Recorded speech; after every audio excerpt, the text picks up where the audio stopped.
March 5 വിശുദ്ധ കുരിശിലെ വിശുദ്ധ ജോൺ ജോസഫ്.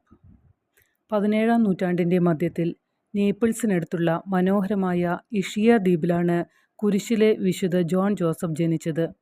കുട്ടിക്കാലം മുതൽ തന്നെ അദ്ദേഹം സദ്ഗുണത്തിൻ്റെ മാതൃകയായിരുന്നു. 16-ാം വയസ്സിൽ അദ്ദേഹം Franciscan order of the strictest observance അഥവാ അൽഖാദാരയിലെ സെൻറ്റ് പീറ്ററിൻ്റെ പരിഷ്കാരത്തിൽ ചേർന്നു. അവിടുത്തെ തൻ്റെ സേവനത്തിന് ശേഷം 3 വർഷത്തിനുള്ളിൽ പീഡ്മോണ്ടിൽ ഒരു ആശ്രമം സ്ഥാപിക്കാൻ അദ്ദേഹത്തെ അയച്ചു. അനുസരണയിൽ നിന്ന് അദ്ദേഹം ഒരു പുരോഹിതനായി. ധാർമ്മിക ദൈവശാസ്ത്രത്തെക്കുറിച്ചുള്ള പ്രചോദിതമായ അറിവ് നേടി. തൻ്റെ മേലുദ്യോഗസ്ഥരുടെ അനുമതിയോടെ അദ്ദേഹം മറ്റൊരു കോൺവെന്റ് നിർമ്മിക്കുകയും ആ സമൂഹത്തിനായുള്ള നിയമങ്ങൾ രൂപപ്പെടുത്തുകയും ചെയ്തു. അത് ഹോളി സീ സ്ഥിരീകരിച്ചു. പിന്നീട് അദ്ദേഹം നോവീസുകളുടെ മാസ്റ്ററായി. പരമാധികാര പോണ്ടിഫ് സ്പെയിനിൽ നിന്ന് വേർപെടുത്തിയ തൻ്റെ സന്യാസ സഭയുടെ ശാഖ ഇറ്റലിയിൽ സ്ഥാപിക്കാൻ അദ്ദേഹം കഠിനമായി പരിശ്രമിച്ചു. തൻ്റെ പ്രവർത്തനത്തിൽ അദ്ദേഹം വളരെയധികം കഷ്ടപ്പെടുകയും നിരവധി അപവാദങ്ങൾക്ക് ഇരയാകുകയും ചെയ്തു.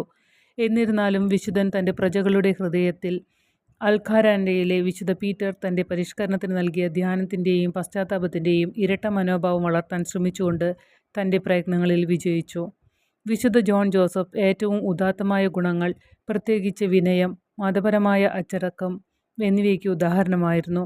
പ്രവചനം, അത്ഭുതങ്ങൾ തുടങ്ങിയ അമാനുഷിക ക്രമത്തിലുള്ള നിരവധി ദാനങ്ങളും അദ്ദേഹത്തിനുണ്ടായിരുന്നു. ഒടുവിൽ ദൈവത്തിൻ്റെ മഹത്വത്തിനായി അധ്വാനിച്ചതിനാൽ അദ്ദേഹത്തെ പ്രതിഫലത്തിനായി വിളിച്ചു. അപ്പോപ്ലെക്സി ബാധിച്ച് 1734 മാർച്ച് 5 നേപ്പിൾസിലെ തൻ്റെ കോൺവെന്റിൽ അദ്ദേഹം 80 വയസ്സുള്ളപ്പോൾ മരിച്ചു.